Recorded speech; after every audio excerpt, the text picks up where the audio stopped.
Mr. Foreman? Mr. Foreman? Mr. Foreman?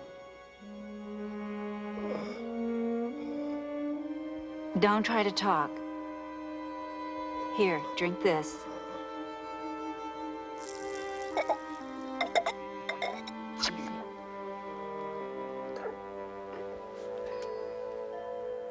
How long? Well, let's see. Our records show that you were put into cold sleep in June 2023. Is that right? Right. June 18th. Can I get you some wine? You know, Cut to the chase, please, Doctor. Pardon? The punchline. Mr. Foreman, you've been asleep approximately 324 years.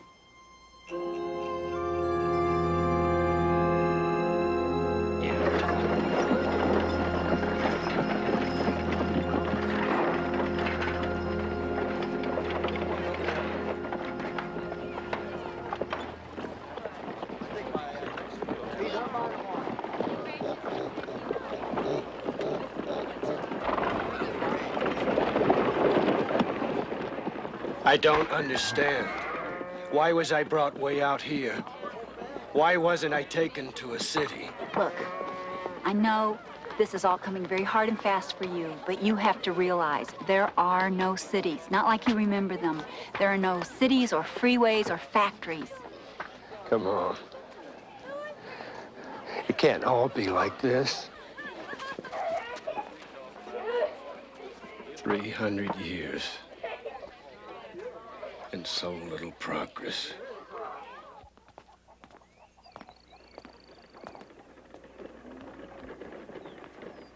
If you'll lie down on the operating table, Mr. Foreman, we can begin the operation right away. Right away? What are you talking about? Where are your instruments, your IVs? Look, it probably isn't even sterile in here. You must trust me. We are here to help, not harm you. You have my word on it.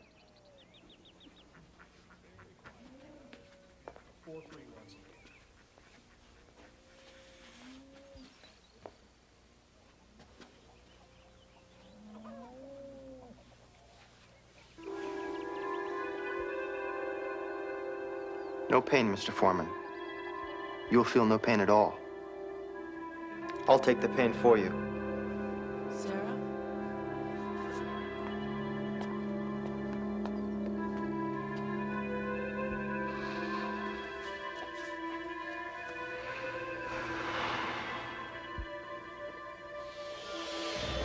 Adenocarcinomas, 3 of them. The first is 2.3 centimeters at the tip of the antrum where it connects with the pyloric canal. Can you see it? Yes, I see it. We'll take that one first.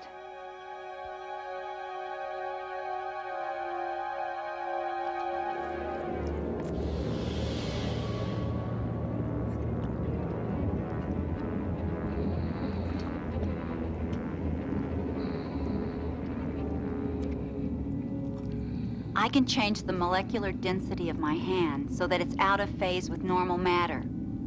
I can do the same to anything that I touch.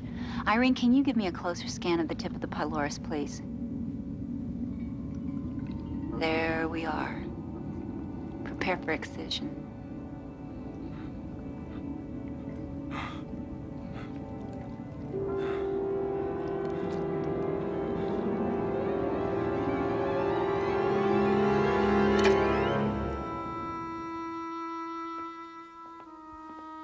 "300 years and so little progress."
Foreman, stop it. It's all right. He meant no harm. Come to me. That's good. That's very good.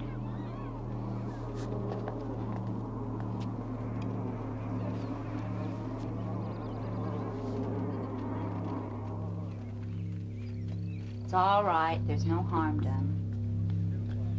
Some sort of bioluminescent organisms like fireflies? Those are their antecedents many generations removed. I'm very sorry for what I said earlier. I just assumed. Well, I don't know what I assumed.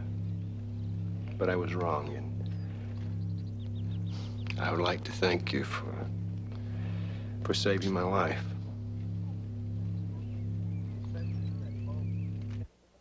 Our technology is a kind of biological gestalt. All of us, at some level, are interconnected with it. Like the psychic surgery you performed on me. I phase. Irene's a scanner. John's an empath. Joshua coordinates the psi links among the genetically structured organisms in the settlement. I build machines. Planes, tanks, satellites, computers. Where do I fit into your little biological gestalt? Why bother to even wake me up? I was under the impression your little utopia had eliminated war.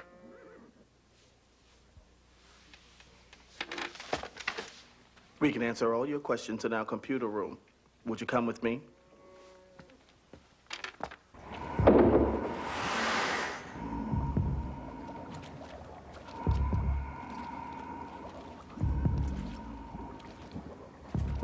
My God. Primates, chimpanzees, orangutans are the most receptive to genetic surgery. Their brains can be maximized by a factor of 20. Each performs a specific computer function: sorting, cataloging, interfacing. All knowledge is stored in here and available to all. What have you done to the poor things? No one's done anything to them, not against their will.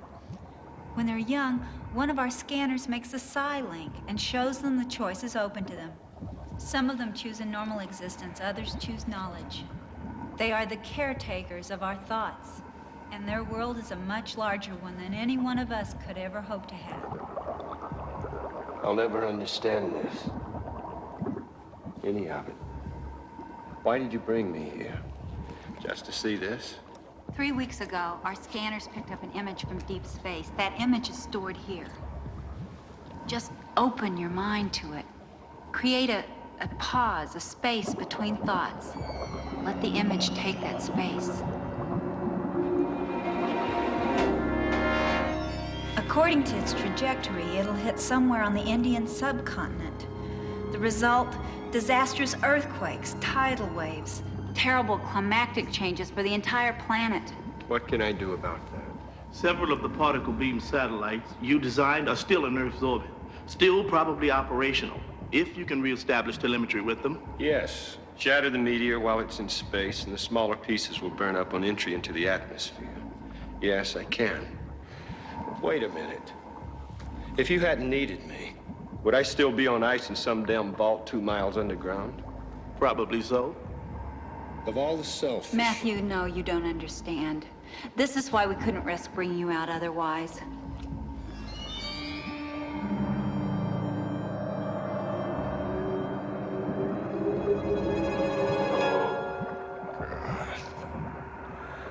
It happened 20 years after you were put in cold sleep.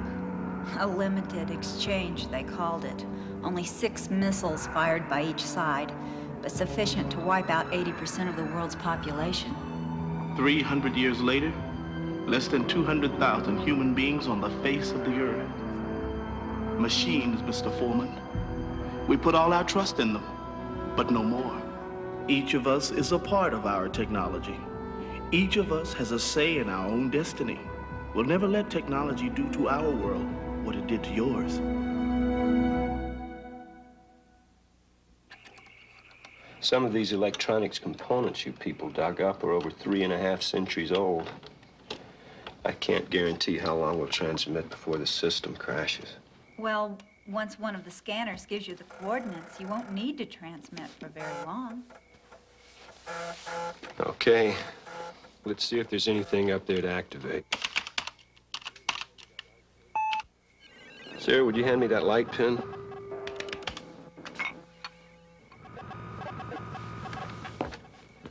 For God's sake, it's just a pin. You have no idea what it's like for us, sifting through those old buildings. I know. I'm sorry I snapped at you.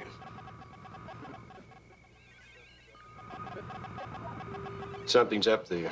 It's demodulating a carrier signal. It's demultiplexing the subcarrier. We're getting individual telemetry from one. Now, 2 of the satellites. Solar battery, still operational. Radar tracking system, operational. Particle beam generator, operational. I think I'll have that drink now you offered me a few days ago.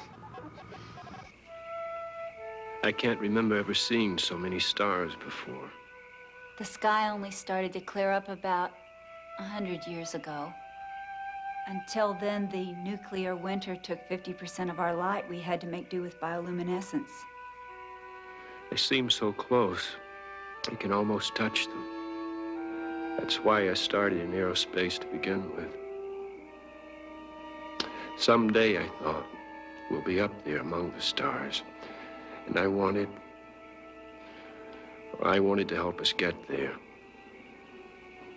Wanted to get there myself, too, I guess. But you built missiles and bombs instead.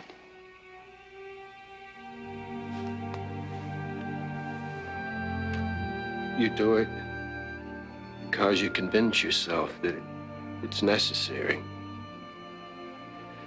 You do it because it makes you feel important. You do it for the money. Lots of reasons. None of them any good.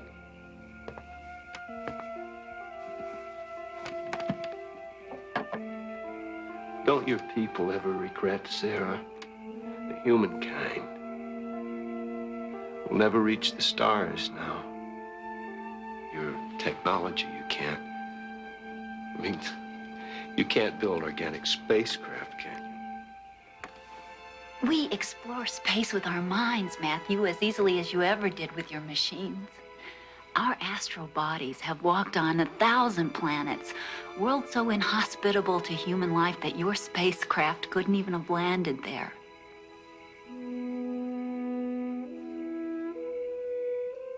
I'm sorry.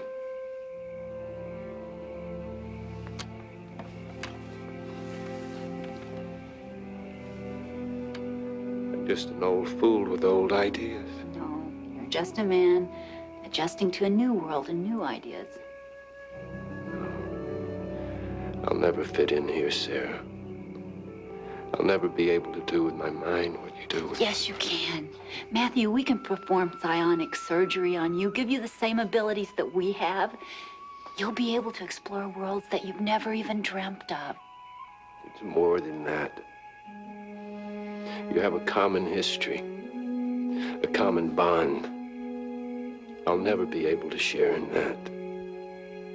You've built a new world out of the ruins of the old. I'm part of the old, part of the madness that destroyed it. I'll never belong here, Sarah.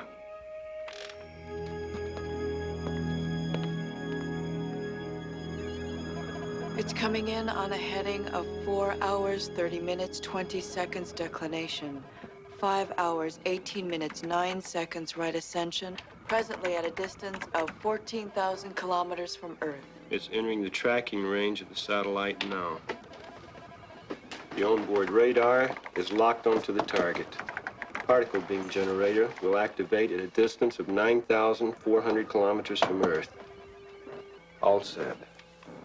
All we have to do now is sit back and watch what happens. And hope the particle beam carves up the meteor on the first try. You said it was locked on target. Is there any way for it to be unlocked? Only from here, as long as the radio link holds out. We owe you a debt of gratitude, Matthew, for what you've done. It isn't over yet. 12,600 kilometers from Earth.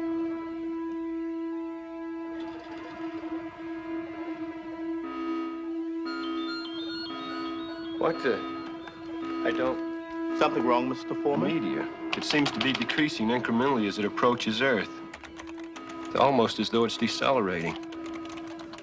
And it seems to be altering its trajectory, as though preparing for orbital insertion. This is insane.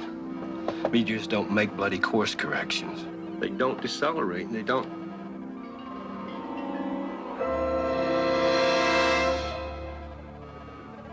My God.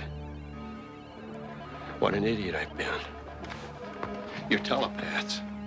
You can put any damned image in my mind you want to. What the hell is it out there you don't want me to see? What is it you want me to shoot down? Mr. Foreman, What relax. is it? Tell me! Irene, show him. He'll find out eventually, Joshua. It might as well be now.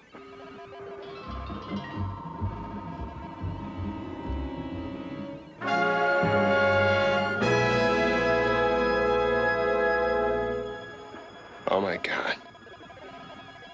What the hell do you think you're doing? Those are my people up there! No, Mr. Foreman, they're not. They're the worst of your people.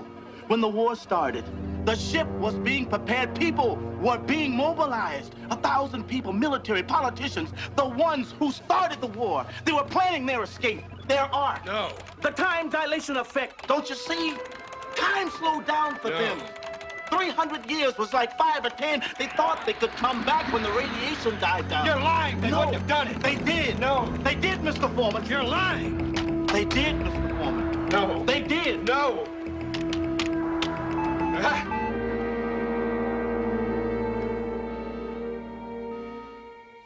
I'm sorry, Matthew. Why? They would have brought it all back. The missiles, the madness. They were carrying weapons, nuclear weapons on that ship. I don't believe you. I don't.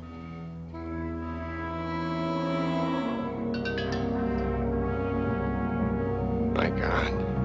No. 9,390 kilometers from Earth. Satellite locking on target.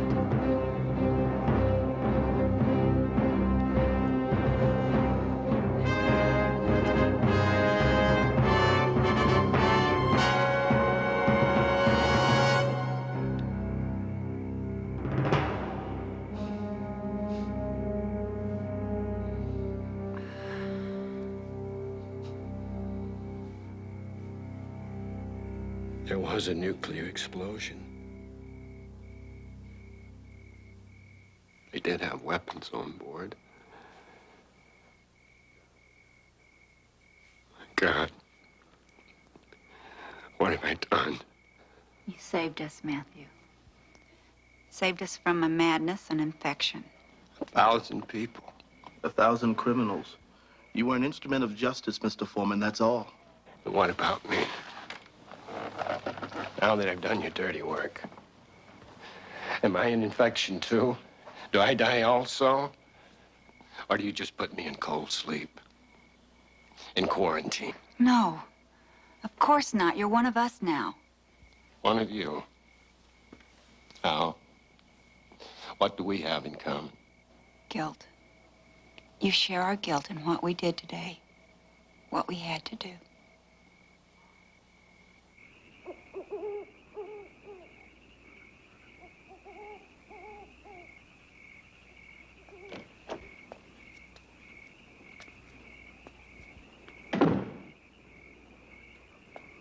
Would you like to see them? Up close?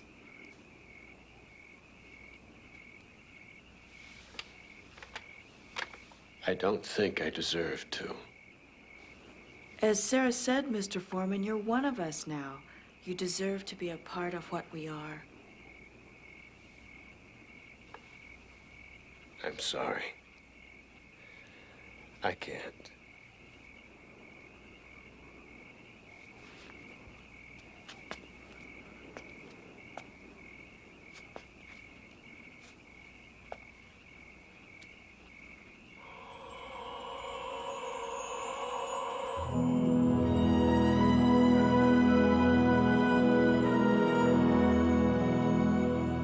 No, don't stop. Welcome home, Mr. Foreman. Welcome home. In his mind, he starts to hear a song of alien thought speaking without voice, welcoming him. Matthew Foreman, once a sleeper standing outside time, has found his place at last. A voyager touching the farthest shores of the Twilight Zone.